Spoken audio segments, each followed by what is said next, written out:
آپ لوگوں کو اگر یاد ہو تو ہماری گفتگو چل رہی تھی عذاب قبر کے بارے میں، ہے نا؟ برزخ کے بعد عذاب قبر، اور یہ کہا گیا کہ ہمارا مسلمانوں کا اس بات پر عقیدہ ہے، یقین ہے کہ عذاب قبر حق اور سچ ہے، چاہے آپ کے دماغ میں بات آئے یا نہ آئے، آپ نے قبر میں عذاب ہوتے دیکھا یا نہ دیکھا، عذاب قبر حق ہے تو حق ہے، اس کو ماننا پڑے گا۔ ایک مسلمان کے لیے یہ ضروری ہے۔ اب عقیدہ کہتے ہیں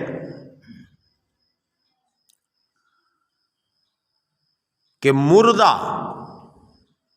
اگر قبر میں دفن نہ کیا جائے، اب جیسے کہتے ہیں کہ بھائی قبر میں عذاب ہوگا، تو اب بہت سارے لوگوں کے دماغ میں سوال پیدا ہو سکتا ہے، دماغ میں یہ بات آ سکتی ہے کہ بھائی جس کی خبر ہی نہیں ہوتی تو اس کا کیا ہوگا، اس کو کیسے عذاب ہوگا؟ بہت سارے ایسے لوگ ہیں جو قبر میں دفن ہی نہیں کیے جاتے ہیں۔ کیا صرف قبر میں عذاب گنہگار مسلمانوں کو ہی ہوگا کہ کافروں کو بھی ہوگا؟ تو کہنے کا مطلب یہ ہے کہ قبر میں عذاب ہوگا، یہ بات حق ہے، یہ بات سچ ہے، لیکن اب آپ کو بتایا جا رہا ہے کہ مردہ اگر قبر میں دفن نہ کیا جائے تو جہاں پڑا رہ گیا، جہاں بھی پڑا رہ گیا، کوئی پہاڑ کے اوپر مر گیا، کسی کو پتہ بھی نہیں چلا، وہیں پہ سوکھ گیا وہ، ہاں؟ چیل چرند پرند آ کر کے اسے کھا رہے، تو کیا اس کو عذاب نہیں ہوگا؟ کسی کو شیر کھا گیا، وہ شیر کے پیٹ کے اندر چلا گیا، تو اس کو عذاب نہیں ہوگا؟ تو وہی کہہ رہے ہیں کہ مردہ اگر قبر میں دفن نہ کیا جائے تو جہاں پڑا رہ گیا یا پھینک دیا گیا، جیسے بہت سارے لوگ دریا میں کسی کو مار کر کے ڈال دیتے ہیں، غرض کہیں ہو، کہیں بھی ہو، چاہے قبر میں ہو، چاہے کسی پہاڑ میں پڑا رہ گیا ہو، یا کسی دریا میں پھینک دیا گیا ہو، اس سے یعنی اس مرنے والے سے وہی سوالات کیے جائیں گے۔ قبری سوالات ہر مرنے والے سے وہیں کیا جائے گا جہاں وہ پڑا ہے، اور وہیں ثواب یا عذاب اسے پہنچے گا، وہاں اسے ثواب اور عذاب پہنچے گا۔ آپ کو بتا دیا گیا کہ بھائی مرنے کے بعد بہت سارے لوگوں کا جسم، باڈی جو ہے وہ قبر میں ختم ہو جاتا ہے، تو عذاب کیسے ہوتا ہے؟ وہی میں نے آپ کو بتایا کہ جسم میں کچھ ایسی ہڈیاں ہیں، اجزائے اصلیہ ہے، جس کو نہ مٹی کھا سکتی ہے، نہ کوئی اسے گلا سکتا ہے، نہ کوئی اسے ختم کر سکتا ہے، اسی پر عذاب ہوتا ہے، اور اسی کی وجہ سے اس کی روح جہاں رہتی ہے اسے بھی عذاب ہوتا ہے۔ بات سمجھ رہے کہ نہیں؟ تو کوئی کہیں بھی ہو، چاہے قبر میں ہو یا کہیں پڑا ہو یا کہیں پھینک دیا گیا ہو، جہاں ہو اس سے وہیں قبری سوالات ہوں گے، اور وہی ثواب و عذاب بھی اسے دیا جائے گا۔ یہاں تک کہ جسے شیر کھا گیا تو شیر کے پیٹ میں سوال و جواب اور اس پر ثواب و عذاب ہوگا، شیر کے پیٹ کے اندر اس سے سوال و جواب ہوگا۔ اب وہ اللہ کی قدرت ہے، کیسے کس سے سوال کرے گا وہ اللہ جانتا ہے۔ اب انبیاء علیہم السلام یعنی نبی کریم صلی اللہ علیہ وسلم اور جتنے بھی نبی اس دنیا میں تشریف لائے اور اولیاء کرام اور علماء دین و شہداء اور حافظان قرآن کتنے لوگ ہو گئے؟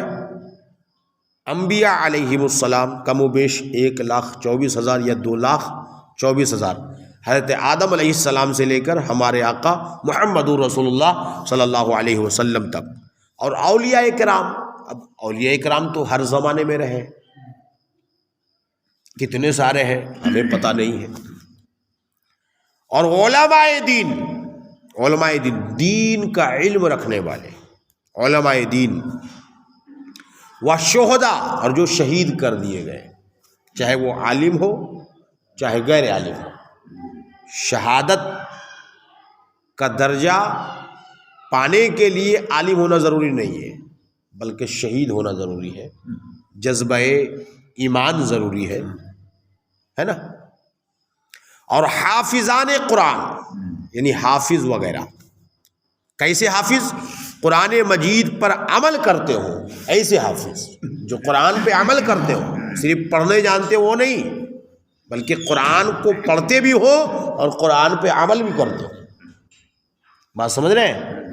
اور یہاں جو علماء دین ہے اس سے بھی وہی علماء مراد ہے جو دین پر عمل کرتے ہو، علم پر عمل کرتے ہوں، دین اسلام کے احکامات کی پابندی کرتے ہوں، قرآن مجید پر عمل کرتے ہوں، اور وہ جو منصب محبت پر فائز ہے، اور وہ جسم جس نے کبھی اللہ عز و جل کی معصیت نہ کی، اور ایسا جسم، ایسا انسان جس کے جسم سے کبھی کوئی گناہ نہیں ہوا. ایسا ہو سکتا ہے؟ اللہ کا کوئی بندہ ایسا ہو سکتا ہے جس کے جسم سے کبھی گناہ نہیں ہوا ہو؟ اور وہ کہ اپنے اوقات درود شریف میں مستغرق رکھتے ہیں. ایسا بندہ جو ہمیشہ اپنے اوقات کو، اپنے وقتوں کو وہ درود شریف سے سجا کر کے رکھتے ہیں، درود شریف پڑھتے رہتے ہیں، درود شریف کو وظیفہ بنا لیا ہے. ان سب کے بدن کو مٹی کھا نہیں سکتی ہے. مٹی ان سب کے بدن کو نہیں کھا سکتی ہے. انبیاء علیہم السلام کے بارے میں تو بالکل صراحت ہے، نبیوں کے بارے میں صراحت ہے. خود رسول کریم صلی اللہ علیہ وسلم نے حدیث پاک میں ارشاد فرمایا ہے، ان اللہ تعالی حرم علی الارض، زمین پر اللہ تعالیٰ نے حرام کر دیا. کیا حرام کیا؟ کہ وہ نبیوں کے جسموں کو کھائے. حدیث کے آگے الفاظ ہے فَنَبِيُّ اللَّهِ حَيٌّ يُرْزَقُ، اللہ کا نبی اپنی قبر میں زندہ ہے اور انہیں رزق دیا جاتا ہے. تو نبیوں کے بارے میں تو بالکل واضح ہے.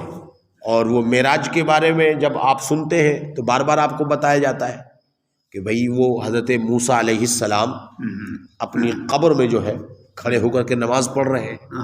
رسول کریم نے دیکھا ہے، رسول کریم نے بتایا ہے. اب رسول کریم ہماری طرح تو ہے نہیں کہ ہم قبرستان سے آئے اور آپ کو بولیں گے کہ ہم نے فلاں آدمی کو وہاں کھڑے ہو کے نماز پڑھتے ہوئے دیکھا، تو آپ بولیں گے یہ مولانا لگتا ہے جھوٹ بول رہا ہے کہ نہیں؟ ہو سکتا ہے شک کرے گا انسان، لیکن یہ ہماری بھی تمہاری بات ہے.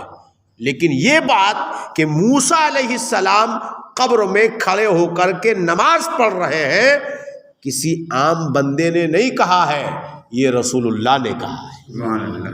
یہ رسول اللہ نے کہا ہے، اس لیے ماننا پڑے گا.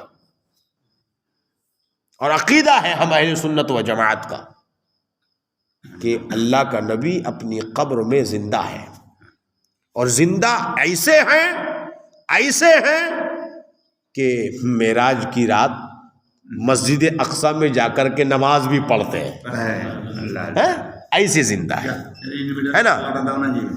تو جو شخص، اب آپ کو سمجھ میں آ گئی ایسے لوگ ہیں، بہت سارے ایسے لوگ ہیں.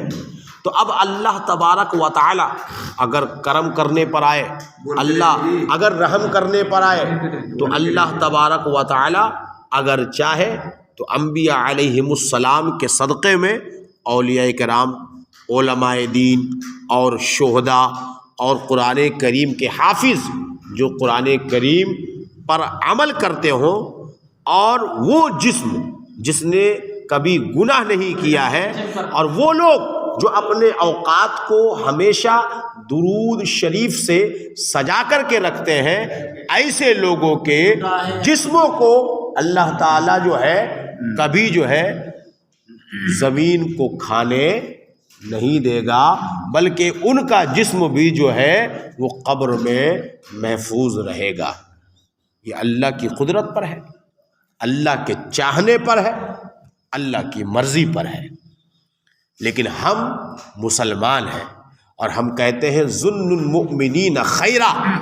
ہم ایک مومن جو عام بندہ ہے اس کے لیے بھی اچھا گمان رکھتے ہیں، تو اگر کوئی اللہ کا ولی ہو تو ان کے لیے کیسا گمان رکھنا چاہیے. اس لیے ہم کہتے ہیں کہ غوث اعظم اپنی قبر میں زندہ ہے، غریب نواز اپنی قبر میں زندہ ہے، مخدوم سمنانی اپنی قبر میں زندہ ہے، حضرت کلیم اللہ جہنوادی اپنی قبر میں زندہ ہے، صابر پاک اپنی قبر میں زندہ ہے، وارث پاک اپنی قبر میں زندہ ہے.